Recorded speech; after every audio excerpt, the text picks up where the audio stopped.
We are back, Black Butterfly Media TV. I am your host, interviewer, Brandon Person, and we are here with Tonea, Miss Doctor Tommie Tonea Stewart. That's right. And you may recognize his face because, I mean, she's done some of everything.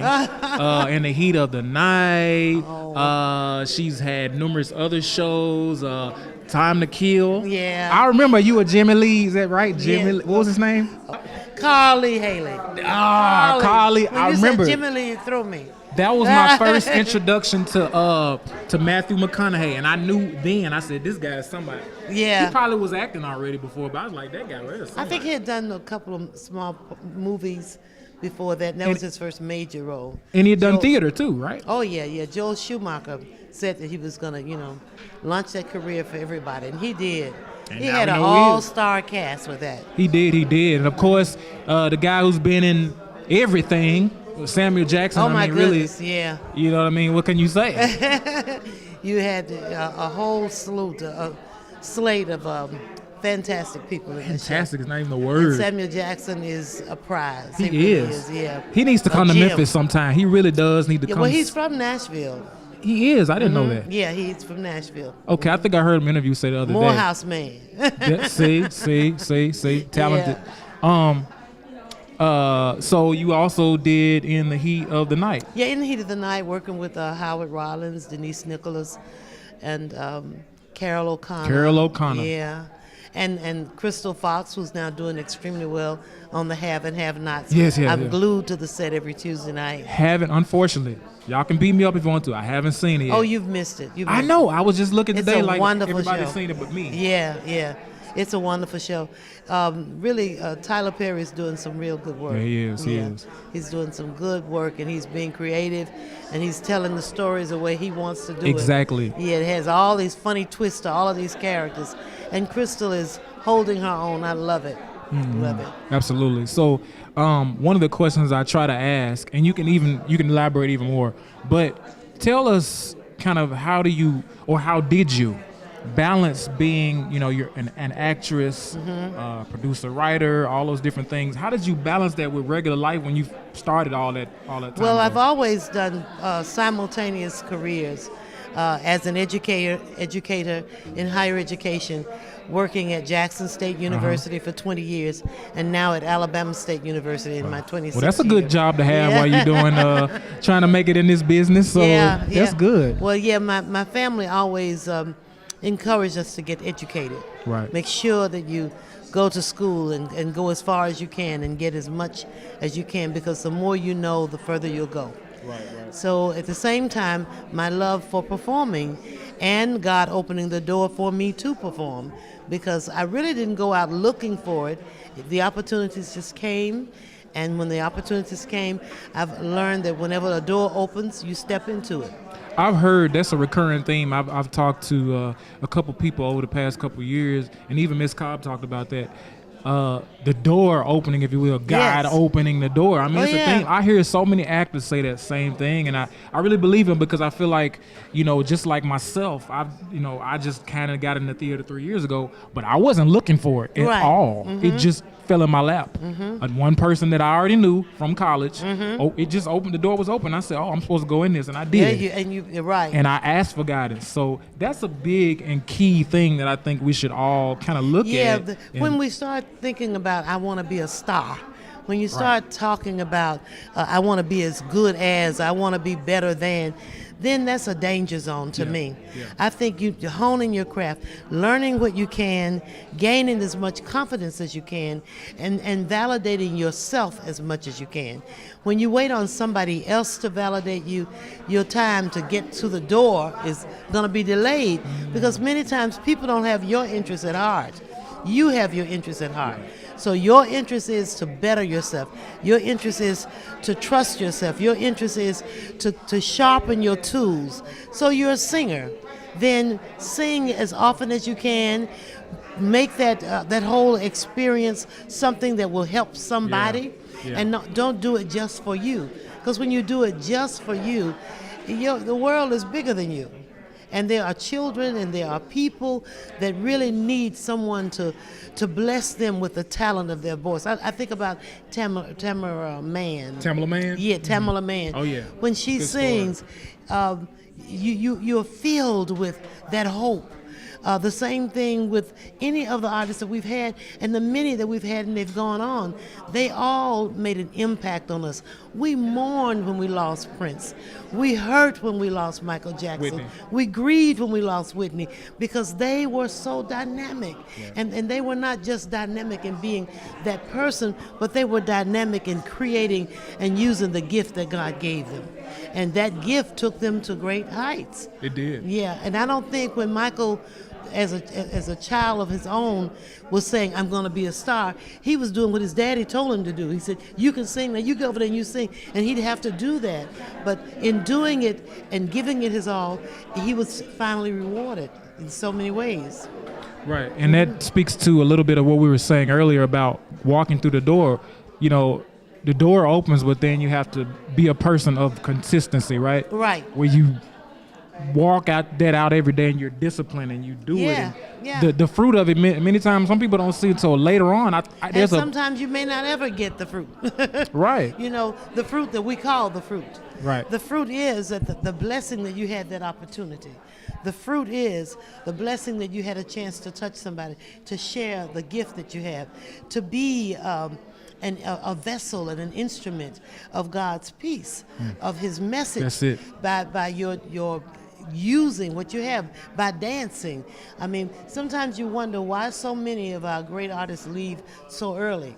Well, many of them were meant to come here just for a certain time. Right. So everybody's day is numbered. So our thing is live each day to the fullest, give it your best, and always wake up, stand up, and get up to help somebody. Amen. I really believe that helping somebody is the answer to the real door Right. that you want to open when you can go to the other side and have no worries no more. So servant first. Oh, and yeah. then yeah.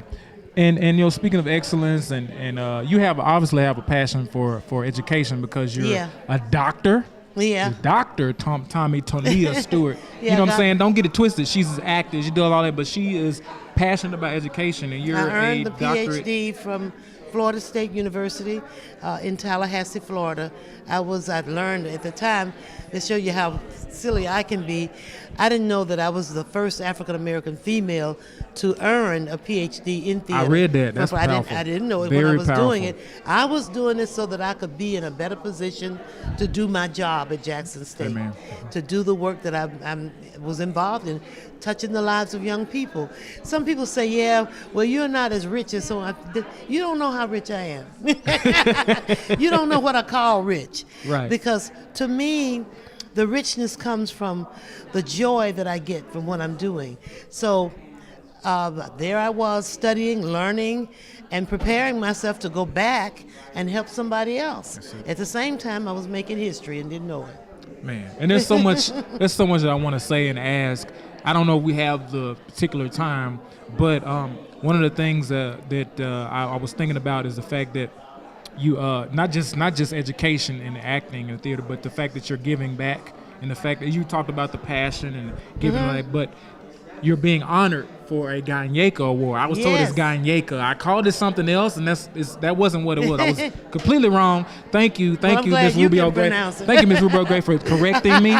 But you're being honored for a Gyneka Award, which Yeah. is Greek for woman. Woman, yeah. Because women weren't allowed to do theater For a during long those time. Greek times for a long Yeah. time. So we're at a really momentous occasion, Right. where women are being honored, and that's an awesome thing. And we actually And need for to- women to come together to honor women, and for men to join us in those applause means so much. It does. Because the women being honored this time will hopefully become the shoulders for other young women to stand on. I have children of my own, my 2 sons and my daughter, my goddaughter. And then I have about 3 other godchildren that are younger. I'm really proud of each one of them, Yeah. and I try to honor them all the time by saying to them, believe in yourself, I believe in you, I love you, I want you to reach great heights, and whether the world validates you and pat you on your back, don't wait for that. Validate yourself. And that's what they're doing. They're all doing extremely well. My son has his own business, plus he works for a major company. He's a computer geek. Then my daughter is a speech pathologist, and my goddaughter is a speech pathologist, and my younger son is a producing director, getting started right now as we speak in Hollywood. So I'm really proud of that. And then the godchildren, one is a great golfer. Wow, that's what's up. Yeah, and young golfer and getting scholarships to college based on that, and he's decided to go into kinesiology. I said, well, what's that? What's kinesiology? That's what I asked us. Where you get that word What from? is that again? All my smart people, y'all can, put a comment down there and let us know. They're doing so well. And then when I look at my students, who I consider my children as well, they're doing great. We're trying to get the statistics right, because right now it looks like Alabama State University's graduates in theater have become the largest number of MFAs, which is a Master of Fine Arts in theater, who've gone to school on full scholarships than any other university in the country. That's over Berkeley and all these other schools. African American. Wow. That's right. That's a powerful statement. Yeah, it is. And so we're trying to do some research to make sure that we have the facts right. Because when you think of a Master of Fine Arts in theater, having earned that degree from major universities like Yale, New York, Brown, Brandeis, University of Louisville, Louisiana State University. These are students and Washington State University, students from Alabama State University, from my tenure there. Now that's an Academy Award for me, that's a Tony, that's an Emmy, that's any other kind of name you want to put on it. When I look at the success of those students, and when I go from house to house on Broadway and see my students are there, that to me has been worth it. And that speaks volumes to your desire to give back, and it's more than like you said, it's not just about me, or it's not just about you. Mm-hmm. And I'm in education as well, so I completely understand the aspect of it's like when you go somewhere and then you have the passion to do what you do, but then you meet someone that passion is for, and it's like it pulls more of it out of you and actually makes you better. Yes. One of the last questions I want to have is, I read where it says that you have a program for arts, for theater, for children with disabilities. Is that correct? Yeah, as a matter of fact, the last performance is tomorrow. I have 5 summer camps. Every summer, for the first 2 weeks of June, ages 6 to 12, children whose grandparents bring them from all over the country to Montgomery, Alabama, and they study theater. They study acting, singing, dancing, karate, modeling, stepping, African dance for 2 weeks, and they put on a production at the end, and the production has grown so large that we have to put it on in the Acadome, which is the basketball arena. Yeah. So after that 2 weeks, I have a week. Then we go into the next camp for ages 13 to 17. It's called 3T, Teaching Through Theater. They learn pretty much the same thing on a more advanced level. Right. Scale it. I move in the dorm. They move in the dorm. My staff members move in the dorm, and we work with those students night and day for one solid week. Wow. And then they put on a performance on that Saturday in the Acadome, which is a big basketball arena. Buses come from Virginia, from New York, from different places to witness the performance of these students. And then a week later, I just finished on this past Sunday with the adult camp, Adult Repertory Performing Arts Camp. And we've had participants to come from as far as New York, Massachusetts, California. And we work with them for only 2 days. It's a weekend camp. But we move in the dorm and we work night and day, and they end with the performance, and it was powerful this time. I bet you was. I mean, there wasn't a dry eye in the house. And now for 2 weeks after that, for 3 days a week, and we're going to change it. I think we can do it now. I think we got a hang of it where we can do it in a week. We have the Camp Gifted for physically challenged young people, ages 12 to 24. And that production is always powerful. Dr. Wendy Coleman, who is the new chair of theater arts at Alabama State, is the director of that camp. Mrs. Gyneka Lambert is the director of Camp 3T and TAPS. And then Mr. Brian Martin, all of these are my former students, is the director of RPAC. I am the executive director of all the camps, and the fifth one is technical theater. So we bring in technical experts to show the students, guide them on videography, editing, programming, while they're working on covering the camps. So at the end of each camp, each participant receives a DVD of their study as well as a final performance. And I'm really proud of that. So yeah, it's a growing thing. By the time we finish, by the middle of July, we have worked with more than 600 people, whether they're physically challenged, minors, teenagers, or adults. Altogether, it's about 600. Wow. And a passion, that speaks to your passion. Well, we want to really thank you for your time. Thank you. And interviewing with us and giving us all your wealth of knowledge.